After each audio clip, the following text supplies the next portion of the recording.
Praise the lord. నేను pastor Vijayakanth.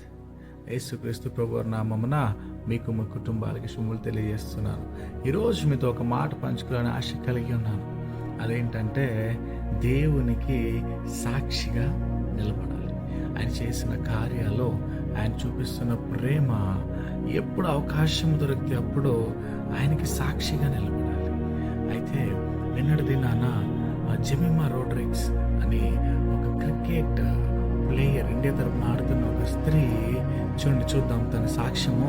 ఆవిడ ఎట్లా అన్ని కోట్ల ప్రజల మధ్యలో దేవుడు చేసిన గొప్ప కార్యం ఆవిడ ఎలా తెలియజేసింది.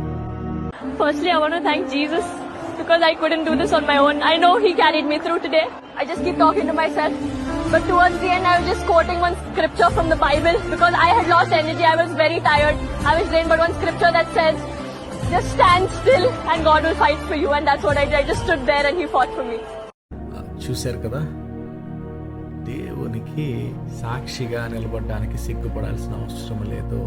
ఆయన చేసిన అద్భుత కార్యాలు సాక్ష్య రూపంలో చెప్పడానికి సిగ్గుపడాల్సిన అవసరం లేదు. అది ఎలాంటి ప్రజల ముందైనా సరే, అది ఎలాంటి ప్రదేశమైనా సరే, అది ఎలాంటి పరిస్థితి అయినా సరే, అవకాశం దొరికిందా దేవుడు మీ జీవితంలో చేసిన గొప్ప కార్యాలు చెప్పడానికి సిద్ధంగా ఉండండి. ఎందుకంటే మీరు చెప్పే సాక్ష్యము అనేక మందిలో ఒక్కరినైనా వారి జీవితాన్ని కట్టబోతుంది. మిమ్మల్ని, మీ కుటుంబాన్ని దేవుడు దీవించును గాక.